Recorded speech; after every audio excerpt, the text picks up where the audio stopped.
Muy buenas tardes, bienvenidos. Aquí estamos para hablar, en principio, de los juegos de guerra. Vamos a presentarlos si quieren, porque esto se ha convertido en algo demasiado doloroso ya para el mundo en todo sentido. La muerte, el exilio, pero también las condiciones económicas en las que el mundo está quedando. Antes que nada, un dato que ayer llamó muchísimo la atención de los amigos, según los comentarios después del programa, es que de los 250 años de la independencia de Estados Unidos, solamente 17 transcurrieron sin que los Estados Unidos permanecieran en guerra. Es una cosa increíble. La voluntad guerrera de un país que de esa manera ha asentado su dominio sobre el resto del mundo. Tiene alquilado a la OTAN, dominados al resto de los países, bases militares donde prácticamente se le antoja. Una inmensa debilidad del mundo les da esa razón. La industria más importante es la pesada industria del armamento. Una de las exportaciones más terribles y tenebrosas que realizan es la de armas. Le están vendiendo armas a Ucrania. Y usted dirá, ¿para qué? Para hacer dinero, porque las tienen que entregar justamente en las guerras, y muchísimas de esas guerras son promovidas por los Estados Unidos porque las armas se tienen que usar, porque si no se usan no se pueden vender las nuevas armas o mayores cantidades. Es tan simple el mundo, si uno lo quiere ver, porque no hay ocultamientos de esto, se hace ante la mirada atónita, si se quiere, de la mayor parte de la humanidad, que sabe perfectamente qué hay detrás de las intenciones de un país que, insistimos, de 250 años, solamente 17 no estuvo en guerra.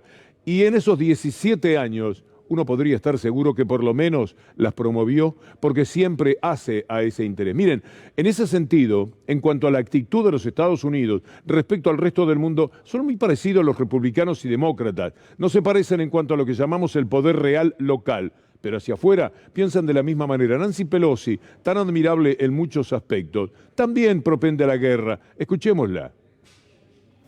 Do not be bullied by bullies. If they're making threats, you cannot back down. That's my view of it. That we're there for the fight, and you cannot fold to a bully. Our discussion centered around the subjects at hand, as you would suspect: security, humanitarian assistance, economic assistance, and eventually rebuilding when victory is won. We believe that the time has found the people of Ukraine as well to preserve their democracy. Pero si la democracia de Ucrania no tendría ningún inconveniente en caso de quererla. El problema es lo que Estados Unidos ha hecho con la OTAN, forzando una guerra que resultó en algún momento inevitable, como estamos viendo. Y hablan de asistencia económica, hablan de cuestiones humanitarias. ¿Cuáles son? ¿Seguir permitiendo que millones de personas vivan en el exilio? ¿Que sigan muriendo en Mariupol y en tantas otras ciudades de Ucrania de rebote hasta los civiles? Aunque me da mucha pena separar civiles de soldados, son seres humanos los que mueren en las guerras. Y esta era completamente evitable, todavía lo es. Pero jamás la OTAN y los Estados Unidos dicen la frase que termina con todo: jamás Ucrania va a ser parte de la OTAN, porque desde el punto de vista de la geopolítica, estratégicamente es inadmisible, como lo sería, que Rusia coloque sus misiles en Cuba. ¿Qué pasó en el 62 cuando lo hicieron? ¿O en México? ¿O en Canadá? No lo podrían permitir. Y todos entenderíamos que hay razones de parte de Estados Unidos, y permanentemente las dos potencias están en una sórdida guerra que a veces le llamamos fría, pero que ahora tiene la intensidad de combates de verdad, donde muere mucha, pero mucha gente. Salió en la tapa de Times Lula, y algunas cosas dice sobre la guerra. Vamos a ver primero la tapa. Lula está en la tapa de Time, el hombre al que llevaron preso, al que tuvieron prisionero, como a la democracia de Brasil, para que no pudiera ser el presidente. Bueno, vuelve Lula, y este reconocimiento de la revista Time, la más importante quizás como tal en el mundo, es trascendente, es importante. ¿Y qué dice Lula en una de las frases más importantes que vamos a recoger de la revista Time? Vamos a ver, le echamos un vistazo a lo que manifiesta el futuro presidente de Brasil. Putin no debería haber invadido Ucrania, pero no es solo Putin quien tiene la culpa. Estados Unidos la tiene y la Unión Europea también. ¿Cuál es el motivo de la invasión de Ucrania? ¿Es la OTAN? Estados Unidos y Europa podrían haber dicho: Ucrania no se unirá a la OTAN. El problema estaría resuelto. Me provoca un cierto orgullo pensar en cuántas veces usted nos habrá escuchado decir eso desde nuestra columna. Es fácil terminar con la guerra. O lo dice Zelensky o lo dice la OTAN. Y ahí comienza un final. Lo firman, se ponen de acuerdo y se termina. Lo que pasa es que a Estados Unidos le conviene muchísimo la guerra de Rusia y Ucrania, enormemente. ¿Quién sale ganando? ¿Quién se ha quedado además con la victoria mediática, comunicacional de esta guerra, sino los Estados Unidos? Siguen deteriorando a Rusia, siguen muriendo ucranianos y ellos le prestan de vez en cuando dinero y por supuesto le siguen vendiendo armas. Zelensky le responde a Pelosi en estos términos. Це говорить про те, що Сполучені Штати є сьогодні дійсно лідером потужної підтримки України в часи війни проти агресії Російської Федерації. І я за це хочу вам подякувати за те, що допомагаєте Україні захищати суверенітет і територіальну цілісність. Zelensky se ha convertido en un personaje internacional, el hombre que fuera un destacado capo cómico que llegaba a presidente en una serie, se convirtió en realidad en el hombre que conduce a su país. Se le ocurrió esto tan ingrato de ser parte de la OTAN, empezó a promocionar esa idea y fue fogoneando la guerra, a la que por supuesto le echó toda la leña posible Estados Unidos, como decíamos recién. De esto también habla Lula en la revista Time. Vamos a ver cuál es la referencia que hace a Zelensky, el futuro presidente de los Estados Unidos. Ahí está Lula diciendo: a veces veo al presidente de Ucrania en la televisión como si estuviera de fiesta, recibiendo una ovación de pie de todos los parlamentos. ¿Sabes? Este tipo es tan responsable como Putin, es tan responsable como Putin, porque en una guerra no hay un solo culpable. Y en medio de todo esto, de lo que dice Lula, con tanta razón, y de lo que vamos entendiendo, de la guerra a los que quieren entenderla, por supuesto. Después están los odios incomprensibles, cuestiones que parecen de empatías inevitables. Pero la verdad es una sola. Los fogoneadores de la guerra, los que la propiciaron, son la OTAN y los Estados Unidos. Quien la llevó adelante es Ucrania, quien invadió es Rusia. Todo pudo ser evitable, pero ¿cuál fue la primera de las causas de la guerra? ¿Fue Rusia o fue Estados Unidos con la OTAN? Esta es la respuesta que debemos dar para ponerle un poco de sinceridad a todo lo que estamos discutiendo. Zelensky le dice a Pelosi que no tiene miedo y Lula habla de Zelensky en los términos que hemos visto. Y en el medio, ¿qué hay? La inmensa tristeza que vamos a recoger en un par de videos. Esto ocurre en Mariupol. Утром встанешь, поплачешь, вечером поплачешь. Я вообще не знаю, куда деваться.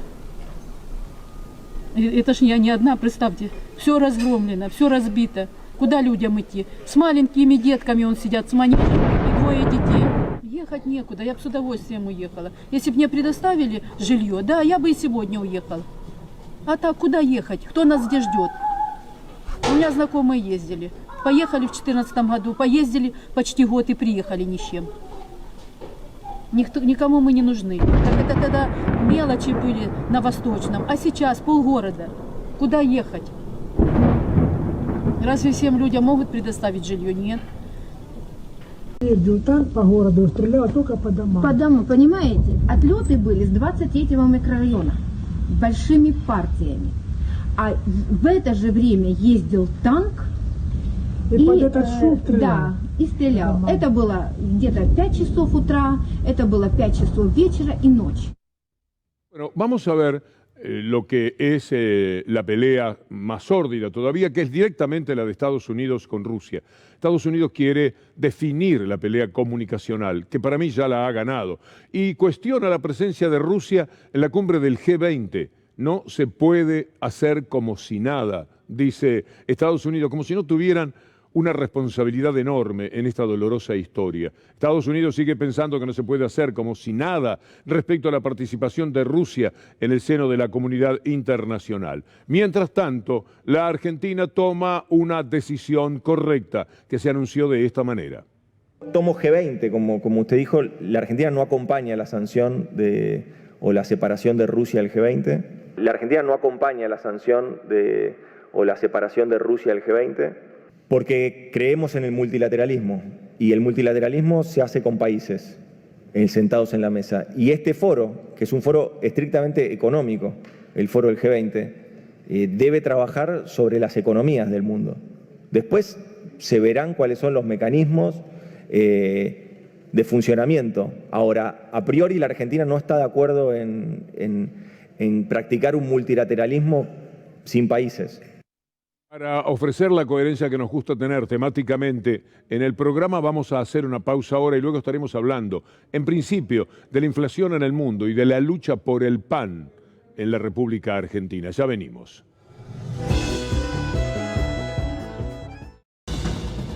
La globalización de la crisis. Vamos a hablar del hambre en la Argentina y en el mundo. Aquí se está luchando, y lo vamos a ver más adelante, por un pedazo de pan, por garantizar que los argentinos tengan un pedazo de pan en la mesa. Y ustedes saben perfectamente con quién es la lucha, y de eso vamos a estar hablando.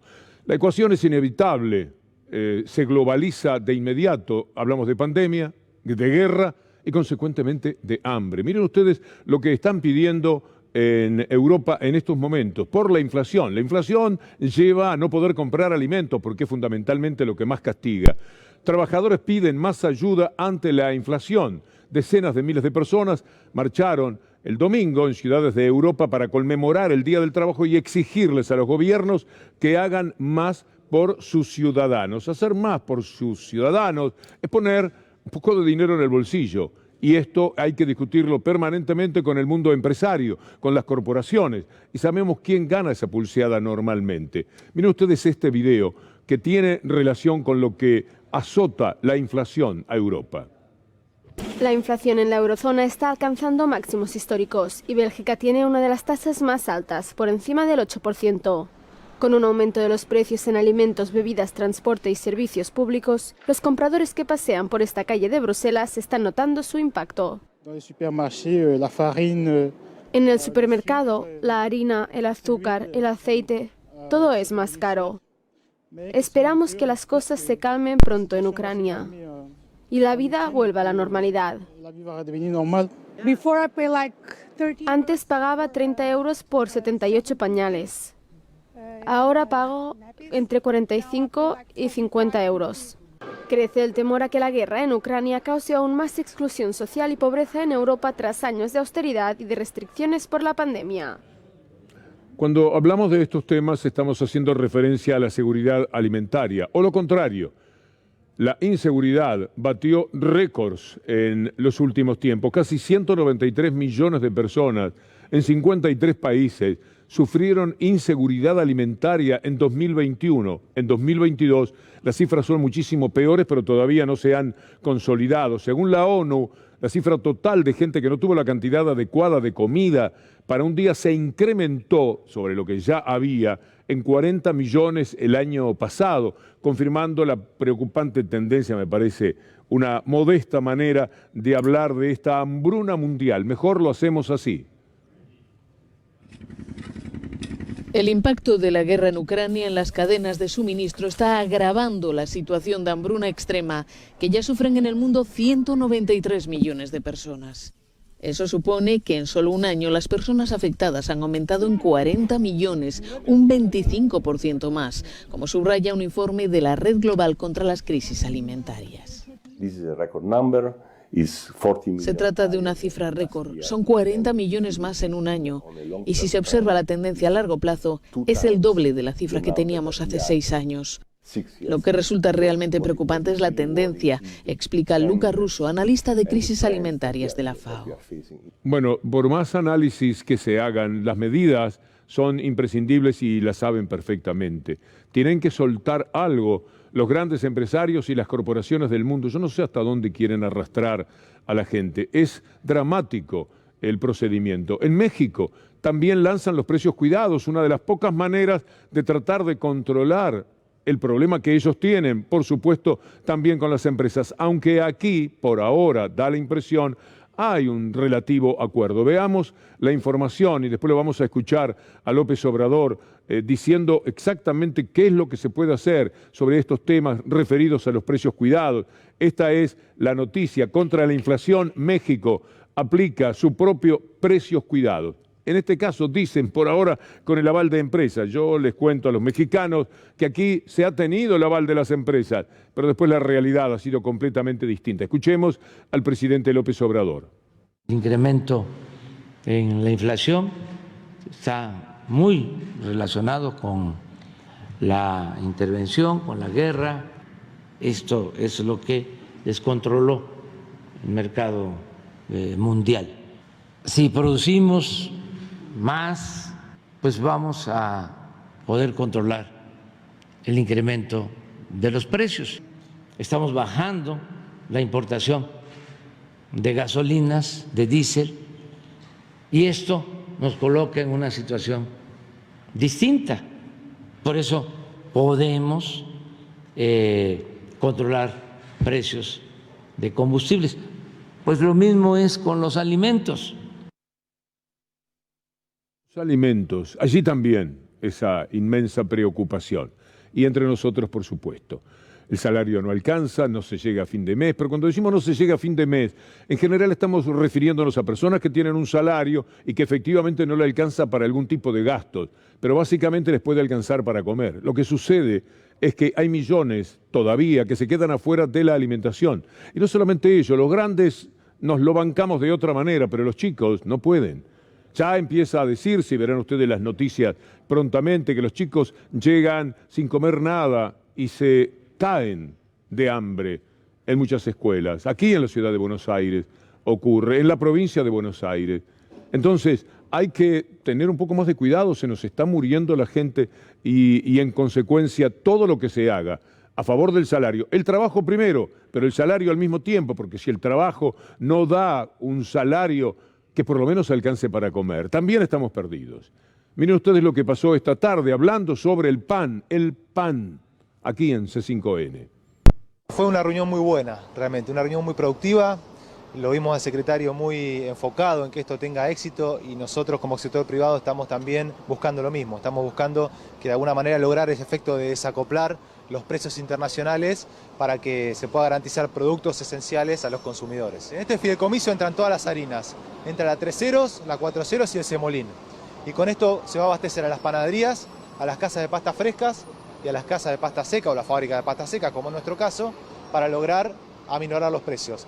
Aparte de este, existe otro fideicomiso que nosotros ya venimos operando, que es para el sector de pastas, llámese populares o cortes populares, que ya viene desde el 5 de marzo. Eso provoca que el precio de los fideos hoy en góndola ronde entre más o menos 60, 70 y hasta 100 pesos como máximo. Si esto se cumple, bueno, estaremos en una situación un poquito mejor porque los avances son muy lentos, pero también insuficientes. Eso está demasiado claro. El hombre muestra buena voluntad, buena disposición, pero ya hemos visto esto muchas veces.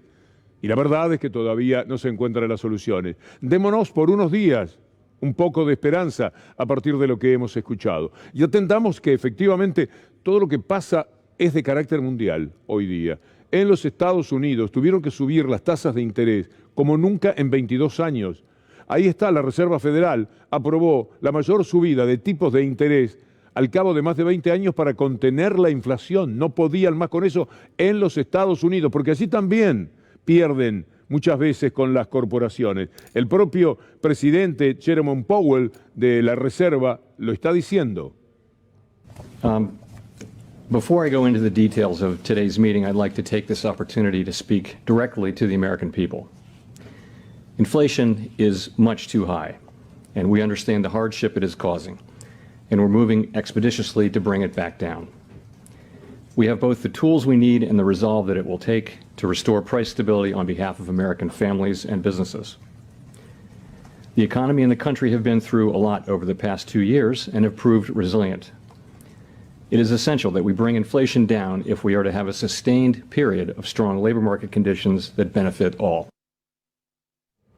Bueno, es un propósito, pero no han podido, porque de esto también, como en el caso del señor que hablaba del pan, hemos tenido muchas notas, ustedes son testigos y son seguidores de este espacio. Nos preocupa mucho el mundo internacional, todo lo que pasa en el mundo, porque si no, no hay manera de entender lo local, para bien o para mal, para saber perfectamente dónde estamos parados. Cuando volvemos al tema de los alimentos, uno se da cuenta que los precios de los alimentos en los barrios bonaerenses se dispararon casi 9% en abril, 9% los alimentos.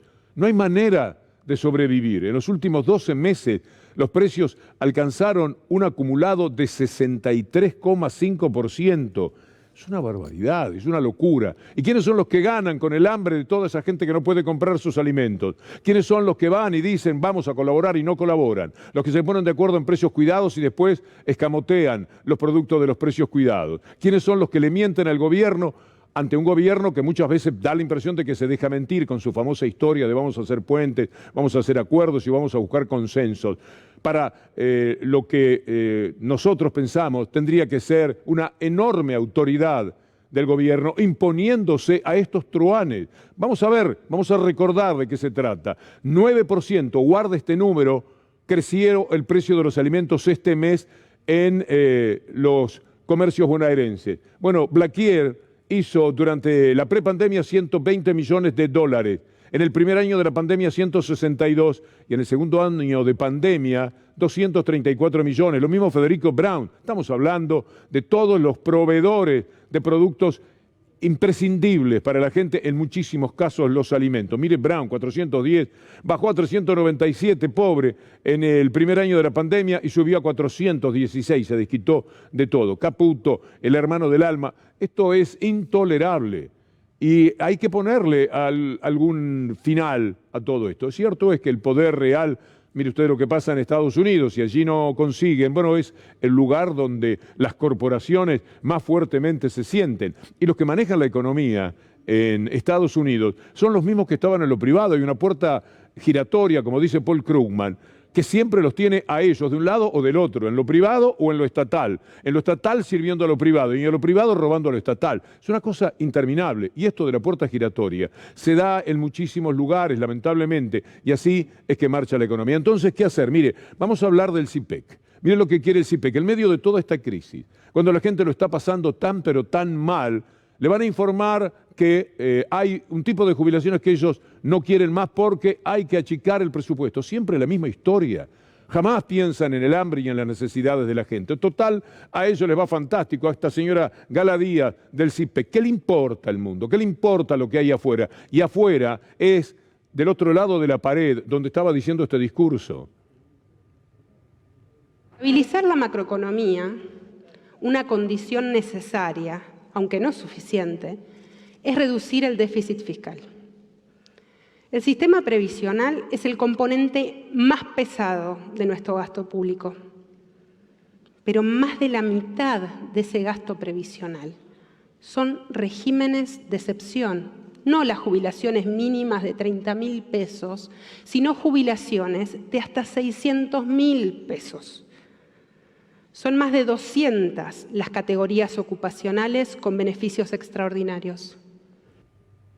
Bueno, lo que está procurando, por supuesto, ni vamos a mencionarles a ustedes qué pensamos de las de 600. De las que estamos hablando son de las otras. Y hay un gran desafío para el gobierno. Ahora, en julio, como ha dicho Miguel Ángel Fernández Pastor en múltiples ocasiones, se termina la moratoria para mujeres hasta 60 años. ¿Qué van a hacer después de julio?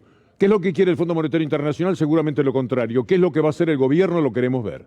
Lo queremos ver porque si no, cuando cumplan 60 años, se van a jubilar 3 de cada 10 mujeres. Esta será la realidad si no hay una moratoria. Pero todo el tiempo, por este lado, por el otro, mencionando cifras que por supuesto resultan escandalosas en algunos casos y que parecen darles razón, pero el propósito no va para esos sectores de privilegio, sino que tiene relación con los sectores de menor privilegio. Siempre se la agarran con los viejos, siempre se la agarran con sus padres y con sus abuelos, parece que no los tuvieran.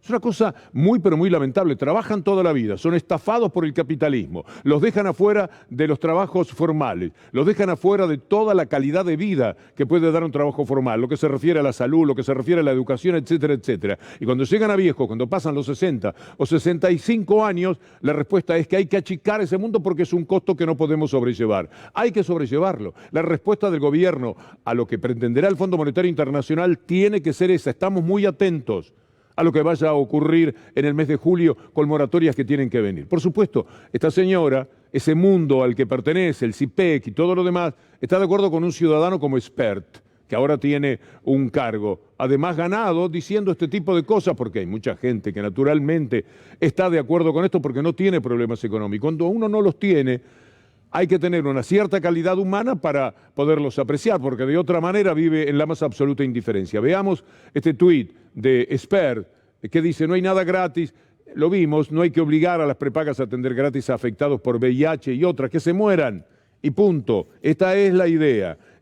Miren ustedes cuál es el proyecto que por suerte está en marcha. Diputados obtuvo dictamen el proyecto de respuesta integral al VIH y otras enfermedades. La iniciativa, que cuenta con el apoyo de más de 200 instituciones y organizaciones civiles, plantea lo que nos dice ahora Carolina Gayar.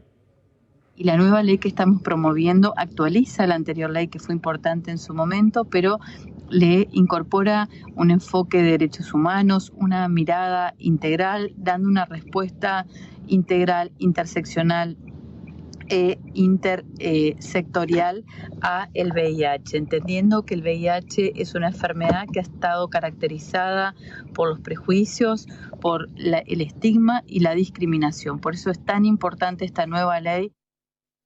¿Qué harían en esta disputa de modelos, en esta diferencia tajante de criterios? ¿Qué haría, por ejemplo, Bullrich, que es una candidateable a la presidencia? ¿O se conformará con ser jefa de gobierno en la ciudad de Buenos Aires? ¿O se lanzará a una pelea por la presidencia en dupla con Milei? Vaya uno a saber. Pero ¿qué haría en ese caso? Y sobre todo si va con Milei, ¿cómo potencia su idea? ¿Qué es lo que va a llevar a cabo Patricia Bullrich? Mire, es muy sencillo lo que ella dice. Va a tratar de eliminar 8 ministerios.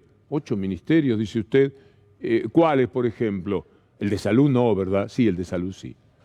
¿Y el de educación? El de educación también. Vamos a escucharla. Vas a tener como 1 millón de ministerios para cerrar también. ¿Cuántos ministerios vas a tener, Porque Patricia? ¿cuántos ministerios? La verdad que ya Mauricio los bajó. Para 8. A ver, 8 ministerios. ¿Cómo es, Patricia? 8 ministerios. ¿Cuántos ministerios hay?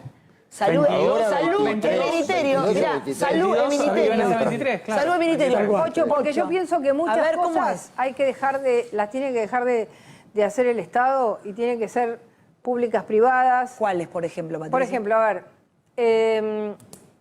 la salud en la Argentina, el Ministerio de Salud hace casi nada. Hace casi nada. Vos tenés que administrar obras sociales, prepagas, un sistema de salud que ya no es como antes. La educación la tienen las provincias.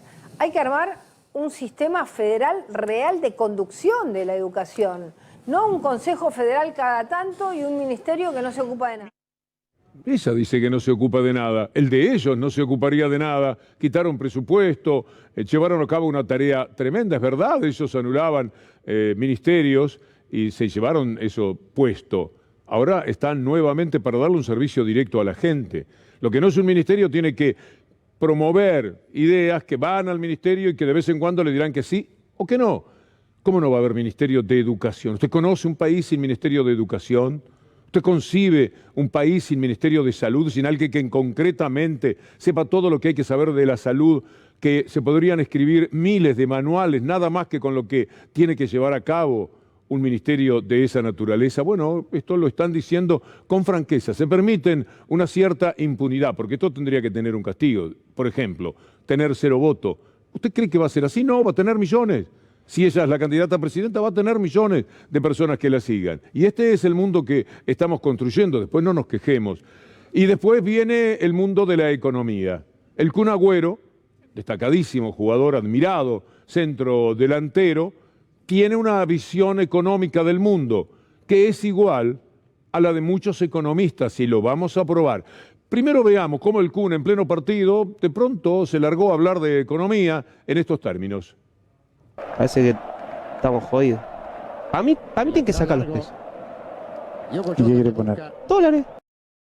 Bueno, esto era en pleno partido, una charla amistosa del Kun con sus puntos de vista. Es un ciudadano que tiene todo el derecho del mundo de pensar así. Lo grave es que hay otro tipo de ciudadanos que tienen influencia sobre nuestras vidas, que la han tenido y la van a seguir teniendo desde algún lugar de lo que llamamos el poder político, pero poder político que sirve al poder real, por lo tanto no al pueblo.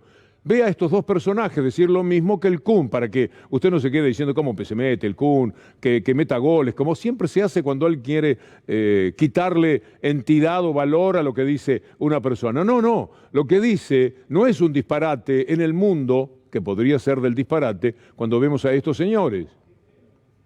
¿Sabes cuándo no hubo inflación en Argentina? Durante la convertibilidad, porque el dinero que se emitía contra, digamos, o sea, contra demanda de dinero. ¿La solución es dolarizar para vos? ¿$1, $1? Ponele. Yo digamos, soy mucho más radicalizado en eso, más todavía que la dolarización. O sea, el ejercicio se llama dolarización, pero es una cuestión mucho más compleja. Para que las personas lo entiendan. Sí, pero este es un tema tremendamente complejo, cómo se hace para eliminar el Banco Central. Soy uno de esa idea. Y lo he hablado con varios economistas. ¿Sabés lo que me dicen todos? El problema es que perdés competitividad. No tenemos moneda hoy. Todo se va en dólar. La construcción sube por el dólar, los autos suben por el dólar. Lo único que no sube por el dólar son los salarios y las jubilaciones. Algo hay que hacer, pero durable en el tiempo. Lo hizo Ecuador con asesoramiento cabal. Yo no descarto que se estudie el tema, porque me parece que ya hemos probado tantas cosas. Como dice el Kun, mire usted lo que pasó con la peseta, y lo mismo piensa Cobos de lo que pasa con el peso. Bueno, así estamos. Mire lo que sería el precio real de lo que hoy es la moneda argentina si dolarizáramos la economía. Vamos a ver esto que dice BAE y que es muy interesante. El dólar podría llegar a los 620 pesos si Argentina dolariza su economía, como propone el Milei, el Kun y Cobos. Esto es lo que ocurriría. Entendámoslo mejor, las ventajas y desventajas de la propuesta de dolarizar la economía realizada por Milei fueron analizadas en el Centro de Estudios de la Nueva Economía, CENE. También para nosotros y especialmente lo analiza la doctora Julia Estrada. Hay una imposibilidad objetiva de dolarizar la economía porque no tenemos la cantidad de dólares necesarios básicamente circulando para que puedan ser reemplazados de esa manera los pesos. Entonces lo que tenemos que hacer es un ajuste muy fuerte, empezar con un ajuste para poder empalmar la cantidad de pesos con la cantidad de dólares disponibles para dolarizar. Es decir, primero es imposible de hacer. La dolarización también nos lleva a perder la posibilidad de usar el tipo de cambio, que el Banco Central use el tipo de cambio como herramienta para el desarrollo. Ya hemos tenido etapas en donde la apreciación cambiaria nos llevó a situaciones de destrucción del aparato productivo, desocupación, pérdida del poder adquisitivo, destrucción salarial. Bueno, esa situación es claramente a la que vamos en un esquema de dolarización. O sea, en lugar de resolverte los problemas a vos, que seguramente lo escucharás como una propuesta para parar con la inflación, lo que va a generar la dolarización es empeorar tu vida cotidiana. Qué suerte que podemos entender. Tenemos esta nota. Se refiere a la Rodríguez Larreta. Es una nota de Juan Carlos Junio por lo que pasó en Chao Chao. Luego de reconocer las experiencias exitosas del Plan Austral y la convertibilidad de Cavallo, Rodríguez Larreta planteó que Argentina necesita un shock de estabilización y siguió con la tonada ultraortodoxa y les planteó a los grandes popes del empresariado bajar el gasto del Estado y un plan de reformas estructurales, laboral, previsional y tributaria. Si se quiere encontrar un verdadero plan de ajuste, aquí fue expuesto sin ningún complejo ni adorno. Quizás convenga reiterar quiénes son específicamente los fabricantes de los aumentos de precios. En aceites, 3 empresas concentran, mire lo que es esto, el 90% de la producción. Así manejan los precios, así no hay con qué darle, pero así también tendría que ser de más sencillo para el gobierno ponerle coto a estos abusos de quienes matan a la gente todos los días, porque es uno solo, 2, 3. Entonces hay que sentarlos a ellos 3 y que alguna vez paguen por las fechorías que hacen. Molinos Río de la Plata, Molinos Cañuelas y Aceitera General Dehesa. En azúcar, otra triada maneja el 85% de la producción, destacándose el grupo Ledesma en azúcar y papel. Así estamos en todas las actividades económicas de la República Argentina. Una enorme concentración, por consiguiente un inmenso poder, pero al mismo tiempo una facilidad que el gobierno tendría que aprovechar, porque es fácil detectar quiénes son los que roban a la gente y la matan de hambre.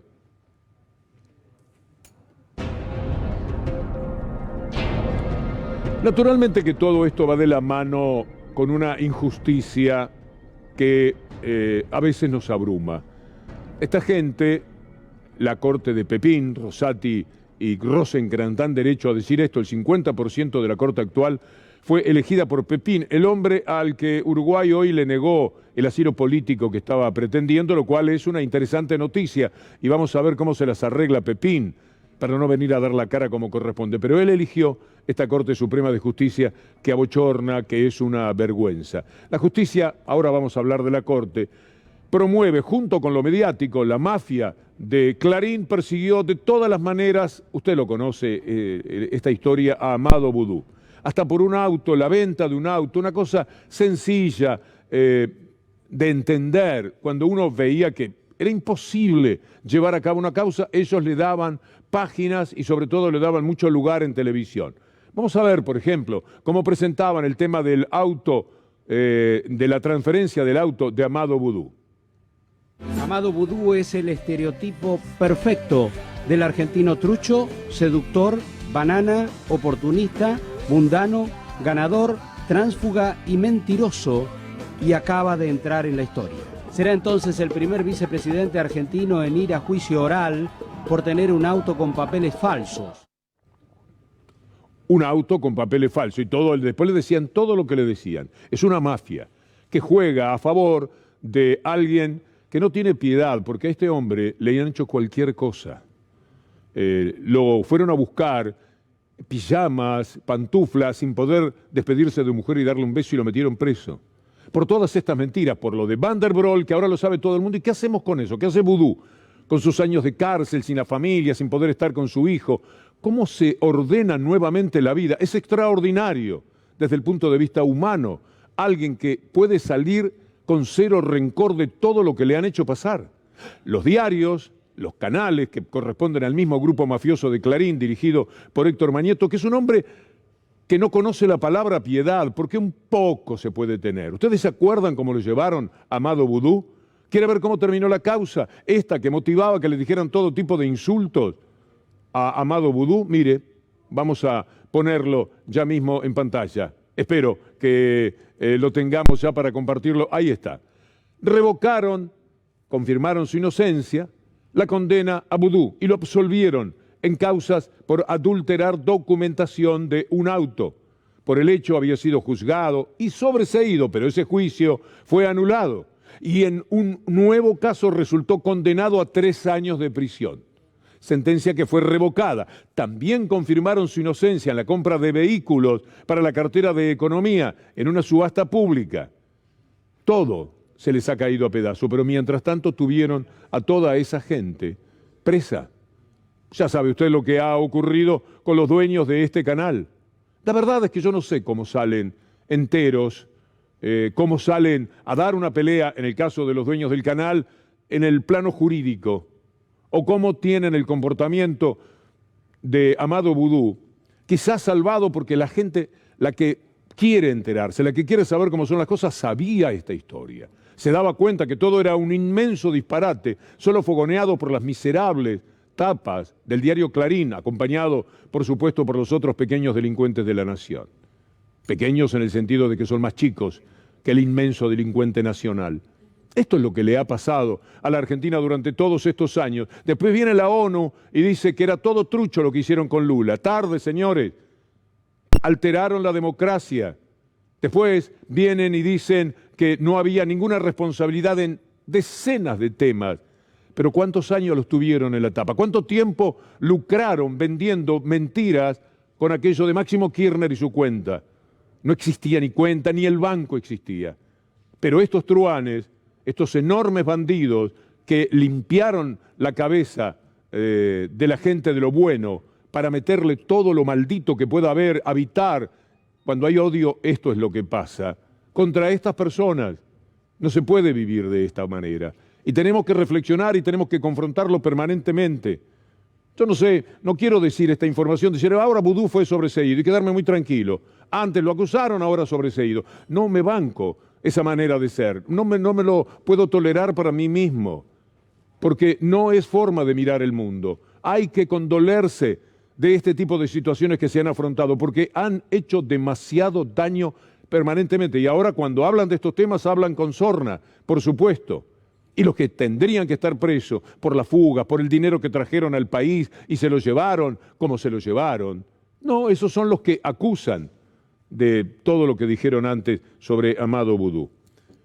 ¿Quiere ver algo sobre CFK, que es la mayor candidata, por supuesto? Vea esto. Validaron todas las declaraciones de los 31 arrepentidos de la causa Cuadernos. Esto es un golpe muy fuerte para la estrategia judicial de Cristina Kirchner, que sí o sí quiere que la causa Cuadernos no llegue a juicio oral. Acuérdense, primero, desde el Senado de la Nación, intentó remover de su cargo a uno de los jueces que la tiene que juzgar en esta causa. Cuadernos. Cristina Kirchner fue sobreseída en un tramo de la causa. Ercolini lo hizo, el más servil de los que quedan vivos. Determinó que la vicepresidenta y un centenar de empresarios no tuvieron responsabilidad en la acusación de presunta cartelización de la obra pública, es decir, nada.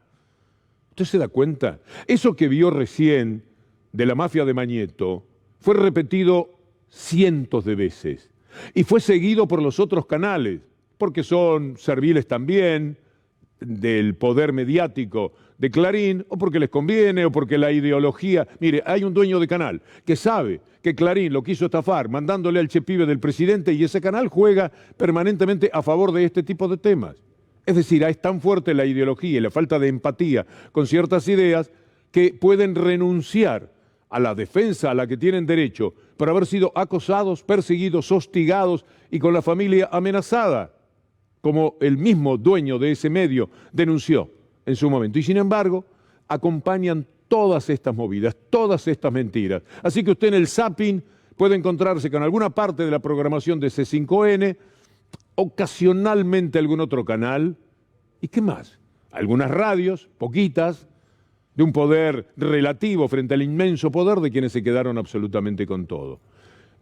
Bueno, ahí está lo que han hecho en un caso con Boudou, en otro caso con la presidenta. Por eso es que esta convocatoria para mañana, vamos a poner el flyer en pantalla, por una justicia al servicio del pueblo, a las 15:30, concentración en el Obelisco, libertad para Milagros Sala. Esto es teléfono para el gobierno también, basta de decir que no pueden indultar, que tienen una dificultad por acá o por allá, no se tolera más.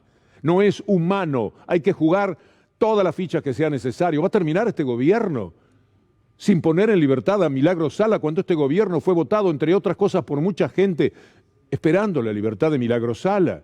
Es intolerable. Vayamos a una concentración en el Obelisco. Yo daría cualquier cosa por ir realmente, pero usted entiende por qué no se puede. Uno de los supuestos que van a acompañar es la libertad para Milagros Sala, pero estamos hablando de una justicia a la que hace mención con mucha claridad Hugo Yasky. Pero esa corte de 4 miembros se adueña a través de Rosati, de forma, en una intriga palaciega, en una especie de golpe de la presidencia de ese consejo. Es decir, los mismos que están en la corte, demorando juicios de jubilados, demorando la resolución de la prisión de Milagros Sala, demorando resoluciones judiciales que tienen a muchísima gente humilde padeciendo. Esos mismos quieren ser los que pongan y saquen los jueces. Son los mismos que hace 5 años, exactamente hoy se cumplen 5 años, pretendieron la impunidad del 2x1. Todo eso han hecho. Y las tarifas, Hugo, sí, el tema de las tarifas también está cajoneado en la Corte Suprema de Justicia. El gobierno dijo que pusieran 5% de aumento porque veníamos de una terrible pandemia, la gente no tiene un peso en el bolsillo. Pero no, dijeron no, nosotros aumentamos el 20% y después pusieron otro 20%. Ahora vamos a sacar algunas cuentas porque son necesarias. ¿Dónde está la cautelar que protege a Clarín para poder robar a la gente? Y de paso las otras telcos también aprovechan la jugada. Las otras telcos pueden decir, bueno, yo quise acompañar, yo quise aceptar lo del 5%, pero ¿qué soy yo? ¿El hijo de la pavota para que Clarín pueda aumentar lo que se antoje y yo me quedo aquí? Y lo tuvieron que asumir hasta desde el gobierno. Entonces nos robaron todos, todo el tiempo. Ahora vamos a hacer cuentas, pero primero Gustavo López. Vamos a llevar 1 año y medio en donde la justicia suspende el decreto que regula los precios y esto permite a las empresas cobrar lo que ellos quieran. Y entonces, cuando yo digo que el problema no es solo político, sino de la vida cotidiana, es que hay una diferencia de un 50% en los aumentos que nosotros autorizamos a los aumentos que las empresas han aplicado y que esto, gracias a la justicia, lo pagamos todos nosotros de nuestro bolsillo. Y no es que declararon inconstitucional el decreto. Mientras lo estudian, suspenden la aplicación de un decreto. Lo que queremos hacer es manifestarnos, repudiar a la Corte, decir que hay que cambiarla, que renuncie, que le hagan juicio político. Este es un luchador de años muy, pero muy coherente, de los más coherentes que conozco. Siempre está dando esta pelea. A nombre de la gente, a nombre del pueblo, tiene toda la razón del mundo.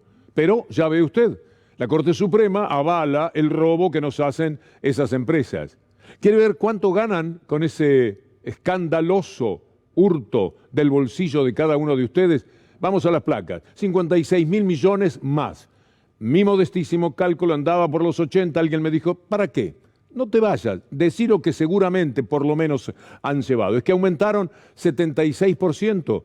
Contra 18% autorizado a 4 millones de hogares de Internet que tienen cablevisión. Otra placa dice que en el cable tiene 3.300.000, aumentó el 80% contra el 20% que estaba autorizado. 4 veces más el ladronísimo de Mañeto y su gente del Grupo Clarín. Personal tiene 20 millones de líneas telefónicas, aumentó 71% contra el 21%, 3 veces y media más. Se puede tolerar, se puede vivir así. No vamos a ir mañana a la plaza para pedir otra Corte Suprema, por lo menos para sacarnos el gusto de que por alguna ventana, escondido, como no pueden vivir de otra manera, Rosenkrantz y Rosati, los representantes de Pepín Rodríguez Simón en la Corte, vean cuánto desprecio merecen del pueblo. Como no los van a ver, se puede anunciar ese desprecio, será expresado en palabras, con carteles, porque algo hay que hacer. De alguna manera hay que defenderse de todo esto tan oprobioso que nos sucede día por día con estos bandoleros que están nada menos que en la Corte Suprema de Justicia. Bueno, ahí lo tenemos al gobierno de Larreta con una fiscal que desplaza a un juez en la causa por espionaje. Una fiscal porteña, una de Larreta, pide apartar al juez de la causa por espionaje con cámaras que complican a Larreta. Es una cosa ya demasiado demencial. Vamos a escucharlo a Zaffaroni hablar de estos temas, pero quiero decirle que el doctor Zaffaroni este viernes presenta su libro, va a estar Atilio Borón, va a estar Slocker, lo voy a acompañar, muy halagado de poder estar con un héroe cívico de nuestro tiempo, alguien que podría tener la vida regalada, llena de mimos y de consideraciones, porque es el que más sabe de todos y todos saben que es así. Sin embargo, da pelea a nombre del pueblo, podría descansar, podría irse, podría callarse, y sin embargo no lo hace. Mañana presenta su libro sobre colonialismo y otras hierbas, agrego porque no recuerdo el título perfectamente, y lo vamos a presentar. Yo voy a estar allí mirando a esta gente tan valiosa en la sala Gorostiza a las 8:30 de la noche el viernes. Ahora escuchamos al doctor Zaffaroni. No se necesita una prueba escrita, se necesita ver si una conducta es sistemática. Y si es sistemática, naturalmente que hay una cúpula que la está ordenando, ¿no? Y si es sistemática, naturalmente que hay una cúpula que la está ordenando, ¿no? Bueno, quiero tomar nota de 2 tuits que me llamaron la atención y que hacen a la continuidad de estos temas que a nosotros nos importan especialmente. Eduardo Di Cola, que fuera diputado, persecución judicial a gobiernos populares. La ONU primero advirtió a Macri por la manipulación de la justicia, le importó 3 cominos.